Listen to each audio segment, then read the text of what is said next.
अस्सलामुअलैकुम। Straight talk में खुशामदीद। आपके साथ मैं हूँ आयशा बख्श। पाकिस्तान तहरीक इंसाफ की सफ़ों में फिर इबहाम और गैर यकीनी दिखाई दे रही है। 5 अगस्त के एहतजाज की कॉल को लेकर ये सवाल अभी तक हल तलब है कि आया ये फैसला मरकजी क़यादत ने दिया या महज अलीमा खान की ज़ाती सियासी सरगर्मी का तसलसल है।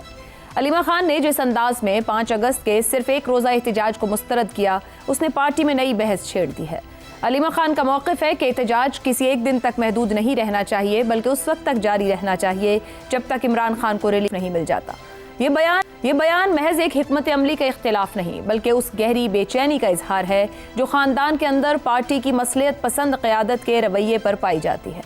कारकुनों की बड़ी तादाद जज्बाती वाबस्तगी की बिना पर अलीमा खान की इस कॉल की हिमायत कर सकती है, मगर पार्टी की सीनियर क़यादत को खदशा है कि ये जोश 9 मई या डी चौक जैसे सानहात को दोहराने का बायस भी बन सकता है। इसी दौरान अलीमा खान के खिलाफ मुकदमात पर मुमकिना फैसले की बाज़गश्त भी जोर पकड़ रही है। 26 नवंबर से मुतालिक मुकदमा अपने इख्तितामी मरहले में है और इत्तलात के मुताबिक पार्टी के अंदर एक हल्का इस कोशिश में है कि सियासी राबतों के जरिए फैसला मौखर करवाया जाए। दिलचस्प बात यह है कि इत्तलात के मुताबिक अलीमा खान खुद इस हिकमत अमली से मुतमईन दिखाई नहीं देती और वाज़ेह कर चुकी हैं कि वो सज़ा की सूरत में जेल जाने समेत हर नतीजा भुगतने को तैयार हैं। साथ ही वो अपनी पोतियों से मुलाकात की ख्वाहिश का इजहार भी कर चुकी हैं, जो उनके मौक़िफ़ में एक ज़ाती जज्बाती पहलू भी शामिल करता है। खैबर पख्तूनख्वा में उनकी भरपूर सियासी सरगर्मियों और जलसों के जरिए कारकुनों को मुतहर्रिक करने की कोशिश इस बात की निशानदही है कि वो पार्टी के अंदर एक मुतवाज़ी मुज़ाहिमती बयानिए के साथ अपनी सियासी साख भी बनाने की कोशिश कर रही हैं। सवाल यह है कि क्या अलीमा खान के गिर्द भी कानूनी शिकंजा कसा जाने वाला है, जो पहले ही इमरान खान, बुशरा बीबी और PTI के कई रहनुमाओं के गिर्द मौजूद है। अगर ऐसा हुआ तो क्या ये PTI को मजीद कमज़ोर करेगा या पार्टी के मसालिहत पसंद और सुलझे हुए रहनुमाओं को अपनी आवाज़ बुलंद करने का मौका फराहम करेगा। अदालती फैसलों में मुसलसल ताख़ीर का मतलब क्या लिया जाएगा? कारकुन इस ताख़ीर को आखिर किस नज़र से देखेंगे? अहम सवाल ये भी है कि क्या पाकिस्तान तहरीक इंसाफ का सियासी धारा अब मौजूदा मरकजी क़यादत से अलग रुख इख्तियार करने जा रहा है, जिसकी क़यादत अलीमा खान के गिर्द बनने वाला बयानिया करेगा? तो फिर उनकी गिरफ्तारी की सूरत में क्या? आने वाले दिन इन तमाम सवालात के जवाब देने जा रहे हैं। इसी पर गुफ्तगू रखेंगे प्रोग्राम के पहले हिस्से में। हमारे साथ हैं शहजाद चौधरी, जैगम खान, आमिर अहमद खान और हसन निसार साहिब। प्रोग्राम का सवाल आप सभी के लिए। अलीमा खान के जल्द कानूनी शिकंजे में आने की इत्तलात, 3 साल से PTI के बयानिए को कंट्रोल करने की कोशिश, अलीमा खान की अदम मौजूदगी PTI के लिए रिलीफ या नया बहरान खड़ा करेगी? जैगम खान साहब, सियासी तौर पर PTI कोई फैसला नहीं कर पा रही, कोई मौसर एहतजाज नहीं कर पा रही, मगर अलीमा खान अपने बयानिए के साथ हर मुमकिन कोशिश में मुस्तकिल लगी रही। 5 अगस्त का एहतजाज से लेकर अब जो फैसले आने हैं अदालती, उन तक अगर सफ़र किया जाए तो वो तैयार हैं। आपको लगता है उनकी मौजूदगी या गैर मौजूदगी किस हद तक PTI के लिए इस वक्त में मैटर करती है? मुझे तो समझ नहीं आती कि अलीमा खान को कोई क्यों बंद करेगा। वो अंग्रेजी में कहते हैं cat in the chicken coop. Aleema Khan साहबा की वजह से PTI का पूरा दड़बा तितर है। कोई टाइगर इधर भाग रहा है, कोई टाइगर उधर भाग रहा है। किसी टाइगर को खबर नहीं है कि कब किसका सर कलम कर दिया जाएगा।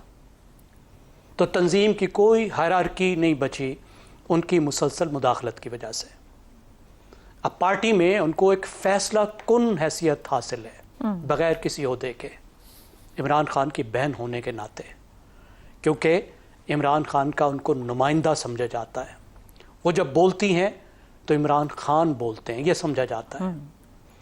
टाइगर उन पर ट्रस्ट करते हैं, यूट्यूबर्स उनकी तरफ देखते हैं। तो उनकी इतनी बड़ी अहमियत है और उन्होंने अपनी एक पॉलिसी, अपनी एक स्ट्रेटजी बनाई है।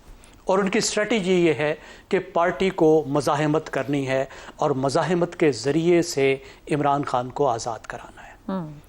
इसके लिए वो दबाव डालती हैं पार्टी पर, और सबसे बड़ा उनका दबाव का जो महवर और मरकज़ होता है वो होता है पख्तूनख्वा और पख्तूनख्वा की हुकूमत। अली अमीन का वो सर कलम कर चुकी हैं, उनकी जगह दूसरे वज़ीर आला सुहेल आफरीदी आ चुके हैं। जो थोड़ा बहुत अली अमीन गंडापुर कर रहे थे, सुहेल आफरीदी वो भी नहीं कर पा रहे। अब एक तरफ तो वो जोर दे रही हैं पार्टी पर कि तहरीक चलाओ, लेकिन जिन लीडरों ने यह तहरीक चलानी है, जिनकी काल पे लोगों ने जमा होना है, जिन्होंने तहरीक को लीड करना है, पार्टी को ऑर्गेनाइज करना है, उन तमाम को वो बकलम खुद मुकम्मल डिस्क्रेडिट कर चुकी हैं। कोई लीडर ऐसा नहीं जिनके खिलाफ उन्होंने इतने सख्त बयान ना दिए हों कि अपने वर्कर्स की नज़र में, टाइगर्स की नज़र में उसको गद्दार ना समझा जाता हो। अब तो ख़ुद अलीमा खान की सिवा तमाम लीडरशिप पीटीआई के वर्कर्स के नज़दीक मशकूक हो चुकी है। तो वो कैसे तहरीक चलाएंगे? अब आप देखिए कि हर हफ्ते तो ज़ैनब साहब, कतई कलामी की माजरत आपकी इसी गुफ्तगू में ज़रा इस जाविये को भी फिर शामिल करें। फिर फैसलों में आपने कहा कि उनकी मौजूदगी जो है वो पीटीआई की तंजीम को या सियासत को इकट्ठा नहीं होने दे रही, तो फिर जो फैसलों में ताख़ीर है, क्योंकि उन्होंने तो अदालत से कहा कि मुझे कुछ वक्त चाहिए, मैं अपनी पोतियों को मिल लूँ, उनको फिर 5 दिन दिए गए। अभी कुछ देर पहले बैरिस्टर गौहर खान ने कहा कि केस अंजाम की जानिब जा रहा है, लेकिन चाहते हैं जल्दबाजी ना हो। वर्कर किस तरह देखेगा अगर ये फैसलों में ताख़ीर होती है, ये वाला अरेस्ट नहीं होता है, तो फिर वर्कर की राय आपके ख्याल में इस पर क्या होगी? खुद पीटीआई, क्योंकि आप कह रहे हैं कि वर्कर तो उनके पीछे खड़ा है। जी, वर्कर्स को उनके लिए बहुत एहतराम है। वर्कर्स इमरान खान की जगह अलीमा खान को समझते हैं। वर्कर ये समझते हैं कि वो जो कुछ बोल रही हैं वो इमरान खान की आवाज़ है। तो अगर वो जेल जाती हैं तो ज़ाहिर है उनका मज़लूमियत का तासर होगा, इमरान खान का मज़लूमियत का तासर होगा। लेकिन पार्टी लीडरशिप को शायद कुछ रिलीफ मिलेगी, उन्हें एक और शहीद भी मिलेगा। और अलीमा खान ने जो पूरी पार्टी को तितर बितर किया हुआ है, शायद उसकी जगह पार्टी खुद को ऑर्गेनाइज करेगी, शायद पार्टी को खुद से सोचने का मौका मिलेगा, शायद पार्टी को कुछ इस तरह का एक पॉलिसी स्ट्रेटजी बनाने का मौका मिलेगा जो वाकई किसी तरह की तब्दीली ला सके, जिसकी वजह से इमरान खान को कुछ रिलीफ मिल सके, जिसकी वजह से अगर तहरीकी कामयाबी नहीं हो रही तो कोई मुज़ाकराती कामयाबी हो सके, कोई रास्ता निकल सके। अलीमा खान साहिबा ने तो उन तमाम चीज़ों को मुश्किल बनाया हुआ है, क्योंकि बात कहीं जा नहीं रही। अब देखिए, हर हफ्ते अडियाला के बाहर वो कॉल देती है ना, दुरुस्त हो गया। तो 50 लाख की आबादी है इस्लामाबाद और रावलपिंडी की। कौन रोकता है इस्लामाबाद और रावलपिंडी के शहरियों को, पीटीआई के यहाँ के टाइगर्स को, कि 3-4 हज़ार सिर्फ घरों से निकले और फिर कंक्लूड कीजिए ज़ैनब साहब, तो उनकी मौजूदगी जरूरी है पीटीआई के लिए या अदम मौजूदगी से पीटीआई की सियासत को फायदा होगा? एक जुमले में कहिए। मैं ये समझता हूं कि उनकी मौजूदगी पीटीआई की क़यादत के लिए भी नुकसानदेह साबित हो रही है, ऑर्गेनाइजेशन के लिए भी, क्योंकि उनके पास कोई बाकायदा ओहदा नहीं, वो पूरे ऑर्गेनाइजेशन स्ट्रक्चर को डिस्टर्ब कर रही हैं। ठीक हो गया। और शायद उनकी गैर मौजूदगी से पार्टी को फायदा होगा। एक फ़ायदा खुद उन्हीं की वजह से होगा कि अगर वो जेल जाती हैं तो उनकी मजलूमियत का तासुर भी पार्टी को फायदा देगा। और दूसरी बात यह है कि पार्टी को कोई बाकायदा रेशनल स्ट्रेटजी बनाने का मौका मिलेगा। ठीक हो गया जी। हसन निसार साहब, अलीमा खान की अदम मौजूदगी पीटीआई के लिए रिलीफ है या बुहरान खड़ा कर रही है? पहली बात तो ये है, अमी आपके लिए मशवरा है कि जैसे हम सब लगे हुए हैं ना, पूरा पाकिस्तान, बयानियाँ नैरेटिव, किसी को पता है बयानियाँ होता क्या है? लफ्ज़ आ गया बात से पकड़ लिया, रॉकेट साइंस रॉकेट दुनिया आगे निकल गई। एनीवे, आप कभी गौर करो, इंसानी तारीख में हीरोज़ की भारी अक्सरियत, बल्कि भारी तरीन अक्सरियत ट्रेजिक हीरोज़ की होती है। आपकी घरेलू मिसाल देता हूँ। आपको पता है गोरों के पास बेटे उसके यरगमाल थे, टीपू सुल्तान के। अगर वो आखिरी मार्का लड़ते हुए इतनी दलेरी से शहीद ना होता तो मैं कसमन कहता हूँ, हम में से किसी को टीपू सुल्तान का नाम तक याद ना होता, सुना भी ना होता। यही हाल है, आप शाह खारज़म का देख लो, स्पार्टकस का देख लो, ये इस तरह के लोगों का, चे गवेरा का देख लो। क्या था वो? चवल सा आदमी था वो, उसका ट्रेजिक एंड। अब अगर अलीमा खान के गिर्द आप कानूनी शिकंजा ये क्या है? ये इस सवाए इसके कि हमदर्दियों में मज़ीद इजाफा होगा। ये ह्यूमन साइकी है यार, बुनियादी सादा सी बात है। एक चवल सा भी बंदा हो, उसके साथ अब अगर आप एक खत से अगर गुजरते हो, लोगों की सिंपथीज हो जाएंगी। हम जज्बाती से नीम खानदा से लोग हैं, और हम ही नहीं, बनी ना इंसान सारे का सारा ऐसा ही है, सदियों से यही तारीख। मेरिट वेरिट नहीं होता फिर, ये याद रखना। सिंपथी ये बड़ी खौफनाक चीज़ है, ये अंधी होती है। इसके पीछे कोई लॉजिक नहीं होती। सो बुनियादी तौर पे tragic heroes are the heroes. Human history का मुझे बताओ और कोई हीरोज? नामवर हो सकते हैं, हीरोज नहीं। स्पार्टिकस कई गुलाम थे, उन्होंने बगावतें की, लड़े मरे, लेकिन जैसे स्पार्टिकस, सुभान अल्लाह, तो वो अमर हो गया। यही हाल है। तो सवाए इसके कि फायदा होगा, ठीक हो, इनको फायदा होगा, एस्टैब्लिशमेंट को नहीं, हुकूमत को नहीं। हाँ, वो देखो कौन सी तोपें चला रही हैं वो बाहर। ये अभी जैगम साहब ने जो एक्सप्लेन किया है, इसके बाद को कसर रह जाती है, बल्कि वो अच्छा है उनको बाहर रहने दो, दुरुस्त हो गया। चलो। लेकिन बहरहाल नैरेटिव फैलाने, बयानिए। ठीक। शहजाद चौधरी साहब, पाकिस्तान तहरीक इंसाफ की क़यादत से एहतजाज कब हो, कैसा हो, किस वक्त हो, कितने दिन का, इस पे तो कोई फैसला नहीं हो पा रहा है।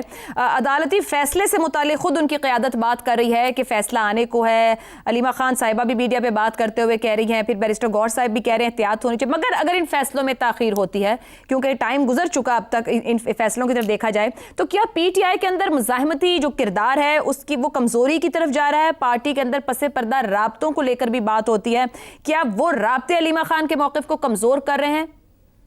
अच्छा, मुझे याद नहीं था या मुझे पता नहीं था कि कोई अलीमा खान पे मुकदमा इस वक्त चल रहा है और फैसला होने वाला है। ये पता था कि मुकदमा चल रहा है, लेकिन कि इतना अहमियत वाला मुकदमा है इसका मुझे अंदाजा नहीं था। आपके सवाल से पता लगा कि वो काफी अहम किस्म के किसी मोड़ पे अपने सफर के अंदर पहुंची हुई हैं। I think she has missed the trick. Trick ये था कि 5 अगस्त 2026 को 5 अगस्त 2019 के हिसाब से अगर ये एहतजाज की आवाज़ बुलंद करती हैं तो ना सिर्फ मकबूल होती हैं बल्कि हुकूमत को मुश्किल में डाल देती। 5 अगस्त 2019 को आर्टिकल 370 को ख़त्म कर दिया गया था और जो कश्मीर का स्टेटस है उसको नज़म कर लिया था अपने अंदर, उसको वापस लाने की ज़रूरत थी। और मैं हैरान हूं कि हम आज 5 अगस्त की बात तो करते हैं लेकिन अलीमा खान के कॉन्टेक्स्ट में, जबकि बात किसी और अंदाज में होनी चाहिए। बाहर सूरत, मुझे ये बताइए कि अलीमा खान क्या यास्मीन राशिद से बड़ी लीडर है या अलीमा खान इमरान खान से बड़ी लीडर है? तो अगर इमरान खान और यास्मीन राशिद के जेल में होते हुए PTI जैसी टूटी फूटी जिस किस्म की जमात इस वक्त है वो वैसी ही है और उसको जहां पे है वैसी ही है, तो इनके जाने से जेल में क्या फर्क पड़ जाएगा? इनके बाहर होने से क्या फर्क पड़ा? ये बाहर हैं तो क्या PTI के अंदर PTI एक बड़ी फाल जमात होकर निकली है। सियासी नजरिए और सोच के अंदर एक ऐसा एक इनकलाब आया है जिसकी वजह से उन्होंने लोगों को अपने पीछे लगा लिया है, तमाम लोगों को। मेरा ख्याल है कि ऐसा तो काम नहीं है। और अगर हमने उसको सिर्फ इमरान खान की बहन होते हुए इस किस्म की अहमियत दी है तो थोड़ा सा जरा एक मुआवजा करना पड़ेगा। बिलावल भुट्टो भी एक खानदान का और किसी का बेटा, बेनजीर का बेटा जरदारी साहब, वो कैसे मुमकिन हुआ कि वो अपनी जगह बना पाया? क्या वो खानदान का असर था, उस खानदान का उनका होल्ड था, उन्होंने उसको लाके डॉन की तरह सामने बिठा दिया, या वो एक ऐसा फलसफा या नजरिया लेके चला जिसकी के कोई ना कोई कहीं ना कहीं पे कई दिलों में वो अटकती है बात अभी भी?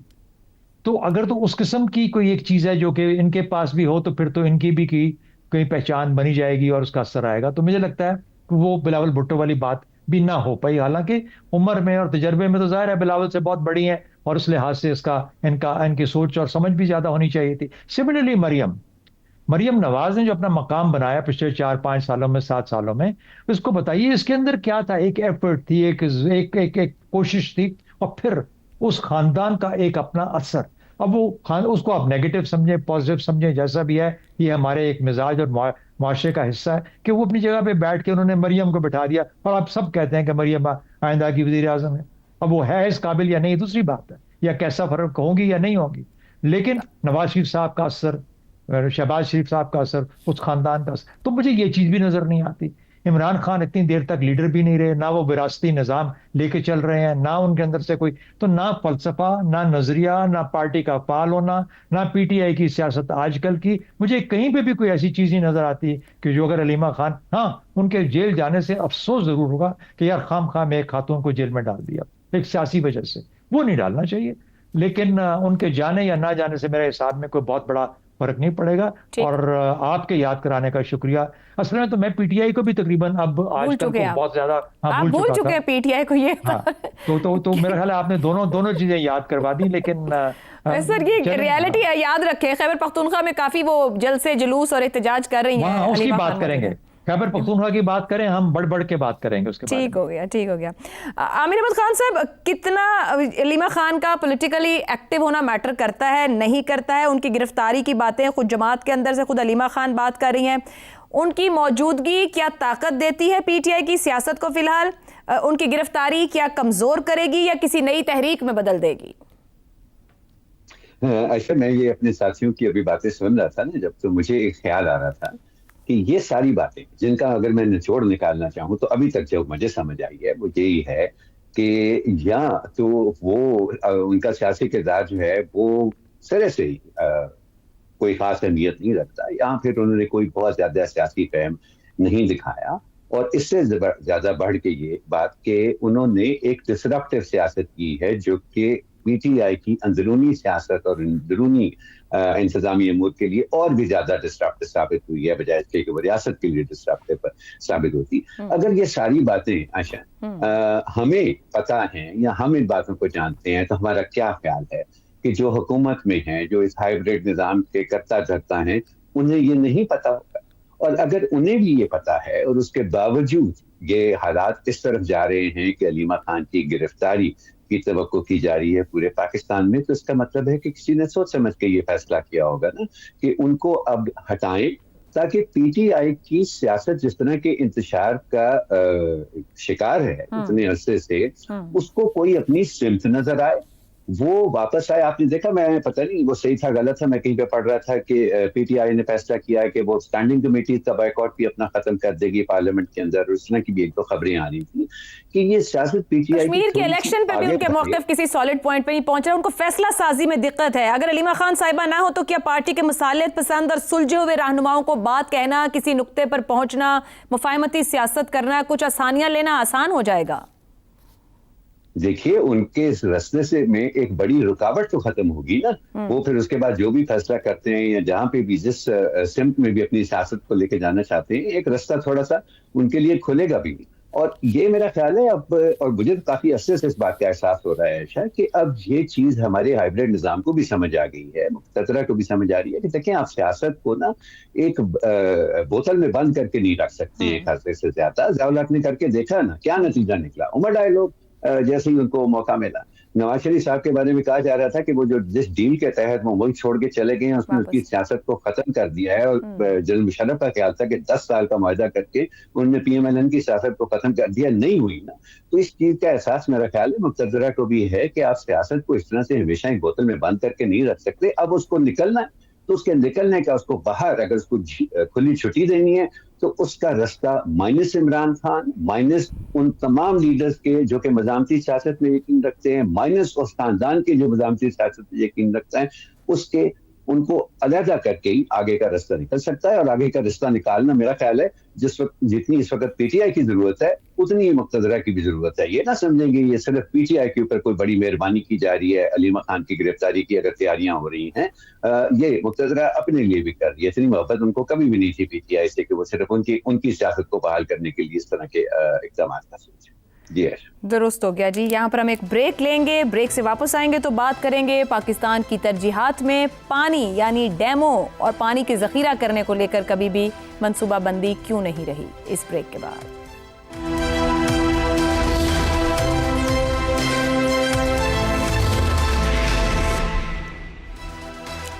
प्रोग्राम में एक बार फिर खुशामदीद।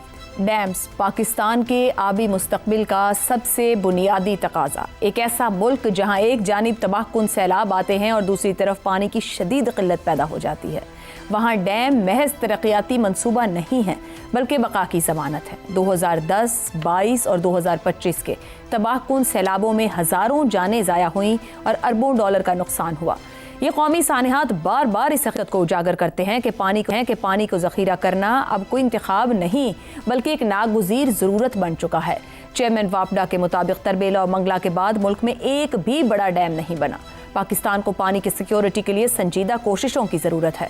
पाकिस्तान में फीकस पानी की दस्तयाबी 1947 के तकरीबन 5000 क्यूबिक मीटर से कम होकर आज सिर्फ 900 क्यूबिक मीटर से भी नीचे आ चुकी है। इसके बावजूद हम हर साल अरबों क्यूबिक फीट कीमती और मीठा पानी समंदर की नज़र कर देते हैं, क्योंकि हमारे पास इसे ज़ख़ीरा करने के लिए डैम ही मौजूद नहीं। अगर खित्ते से मवाजना किया जाए तो भारत 5000 से ज़ायद छोटे बड़े डैम बना चुका है। श्रीलंका जैसे छोटे मुल्क भी 400 से ज़्यादा डैम रखते हैं, जबकि चीन में यह तादाद 97,000 से भी तजावुज़ कर चुकी है। इसके मुकाबले में पाकिस्तान में सिर्फ 73 के करीब बैनुल अक़वामी मयार के डैम मौजूद हैं, जो हमारी ज़रूरियात के लिहाज से ऊँट के मुँह में ज़ीरे के बराबर है। ये कमी महज वसाइल की नहीं बल्कि तरजीहात की भी अक्कास है। भाषा डैम इसकी वाज़ेह मिसाल है, जिसके लिए 94 अरब रुपए दरकार थे, मगर बजट में सिर्फ 10 अरब मुख्तस किए गए। नीलम जेलम हाइड्रो पावर मंसूबा, जो तवानाई के शोबे में उम्मीद की किरण था, तकनीकी खराबियों के बायस 2.5 साल से बंद है और मजीद 1.5 साल तक मुकम्मल बहाली मुमकिन नहीं। इस बंदिश से अब तक करीबन 100 अरब रुपए का नुकसान हो चुका है। इन तमाम हक़ाइक़ के बावजूद सवाल अपनी जगह पर कायम है कि क्या हम अब भी डैमों की तामीर को तरजीह देने के लिए तैयार हैं? क्या हम माली और इंतज़ामी रुकावटों को दूर करके इस शोबे में संजीदा पेशरफ्त कर सकते हैं? और सबसे अहम सवाल, क्या हम मज़ीद ताख़ीर के मुतहम्मिल हो सकते हैं? इसी पर गुफ्तगू रखेंगे। तरबेला और मंगला के बाद एक भी बड़ा डैम नहीं बना, चेयरमैन वापटा। चीन 97,000, भारत 5,000, श्रीलंका 400, पाकिस्तान सिर्फ 73 डैम बना सका।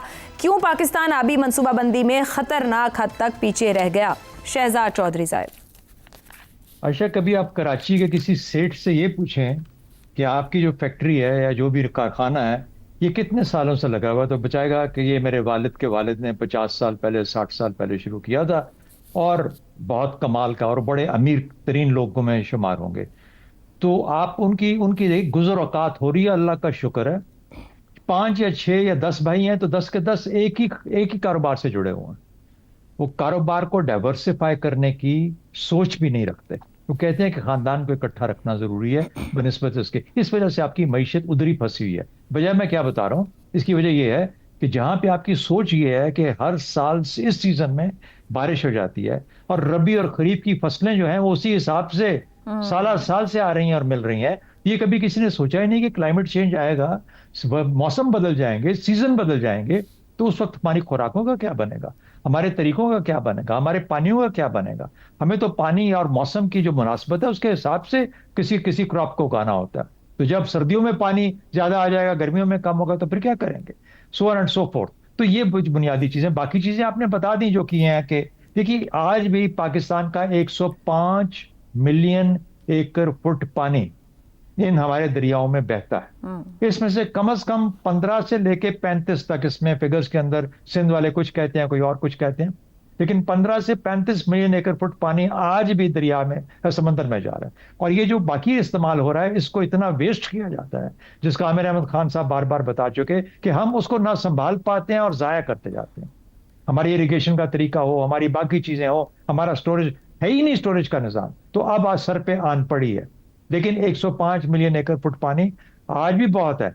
आज भी आपको काम शुरू कर देना चाहिए ताकि आप उसको बचा सकें। इंडस वाटर ट्रीटी का जो मसला है वो ज्यादा बड़ा मसला हमारे सामने ये आ रहा है कि इंडिया बार बार हमारे सामने ये शक्ल लेके आता है कि इतने साल तुमने इतना पानी जाया किया, सही, तुम इस काबिल नहीं हो कि तुम्हें ये पानी तुम्हारा चाहे तुम्हारे हिस्से का भी है कि तुम्हें दिया जाए, क्योंकि तुम इसका ख्याल रखने के काबिल नहीं। तो ये उनकी बुनियाद बात आहिस्ता आहिस्ता, चाहे हम ना माने, हम नहीं मानते क्योंकि इंडस वाटर ट्रीटी है, हम जंग करेंगे अभी, लेकिन देखिए दुनिया आपको आईना दिखाने के लिए तैयार। बिल्कुल दुरुस्त हो गया। और ये आईना अब आज आपके घरों को भी काटेगा, आपकी फैमिलीज को भी काटेगा। अगर आज भी आप उठ के अपना काम नहीं करेंगे, मेरा ख्याल है ये सब कुछ हो सकता है और इसको फौरन से पेश कर। एक फाइनल बात कर दूं, आप अपने वज़ीर आज़म से ये पूछिए कि सर 2040 में हमारी जो मईशत है इसकी शक्ल क्या होगी, ये किन किन चीजों के अज्जा पे मुश्तमिल होगी। मुझे यकीन है, सवाल कर दिया। मुझे यकीन है कि कभी किसी ने सोचा भी नहीं है। शायद अगर यही सोच लें। सर प्लानिंग वाले मंसूबे तो बहुत बनाते हैं, ऐसे इकबाल साहब ने तो पिछले दौर में भी बनाया था 2025-30 तक का, वो आगे के बना रहे हैं, सोच रहे होंगे कुछ ना कुछ। चलो एनीवे ठीक है, तो ये हालात। ठीक है आमिर साहब, मंगला और तरबेला ने 6 दहाइयां गुजार दी, ज़राअत तवानाई रीढ़ की हड्डी की हैसियत रखते रहे, मामला चलते रहे, मगर पानी कम होता गया, जखीरा करने की गुंजाइश पे भी नहीं सोचा गया। अब आज आप भी इस पे बात करते हैं, आज भी कोई मुस्तकबिल की मनसूबाबंदी नजर आती है कि इस आबी बहरान से बचना है, कोशिश शुरू करें? क्लाइमेट चेंज की मनसूबाबंदी जो है जी, वो दुनिया के डेवलप्ड तरीन माशरों को भी के लिए भी एक इतना बड़ा चैलेंज साबित हो रहा है कि उनको भी मुश्किल पड़ रही है। तो पाकिस्तान के बारे में मेरा ख्याल है इस तरह का सवाल करना जो है ना, वो इस वक्त शायद मुनासिब भी ना हो मेरी तो राय के अंदर।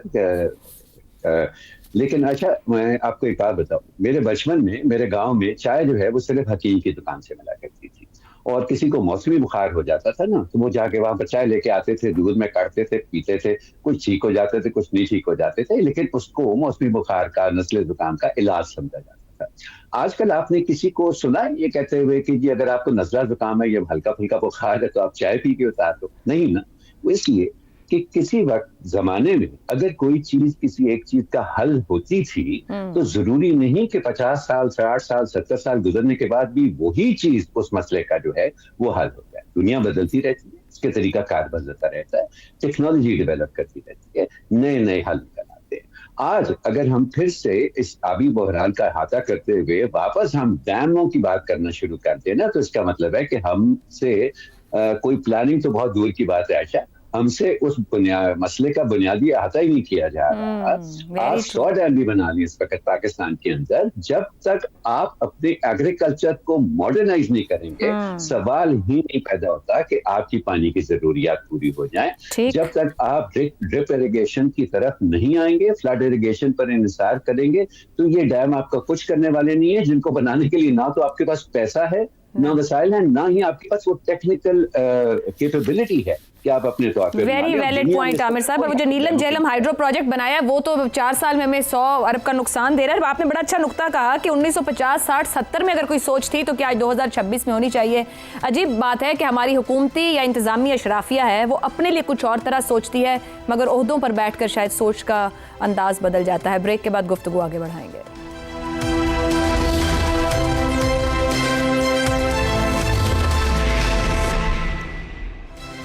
प्रोग्राम के आखिरी हिस्से में एक बार फिर खुश आमदीद। हसन निसार साहब, सब ये कहते पढ़ते बड़े होते हैं कि पानी जिंदगी है और पानी के साथ ही सिविलाइजेशंस आगे बढ़ती हैं या ग्रो करती हैं। पाकिस्तान क्यों मंसूबाबंदी नहीं कर सका अपने आबी मामलात को लेकर और इतना पीछे रह गया? मुझे एक मिसरा याद आया मुनीर नियाजी साहब का आपके सवाल पे। ये मैं पेश करता हूँ अपने, ये जो अक्सर शेर पढ़ते हैं शहजाद साहब को दे इसको भाई शहजाद साहब। हाँ जी। सवाल सारे गलत थे, जवाब क्या देते। ये मिसरा है। हैरत है मुझे कि आप अभी मनसूबाबंदी का रोना रो रही हैं, इल्मी, अखलाकी, इक्तसादी, समाजी, माशरती, आइनी और सियासी। मुझे बताओ कोई एक शोबा जहाँ मनसूबाबंदी खतरनाक हद तक नीचे, कितने खतरनाक हद तक नीचे नहीं है, बताओ एक शोबा। और एक बात याद रखना, ये अल्लाह पाक का मैसेज है, लेकिन ये अहमकों, बेवकूफ़ों और अंधों के लिए नहीं है।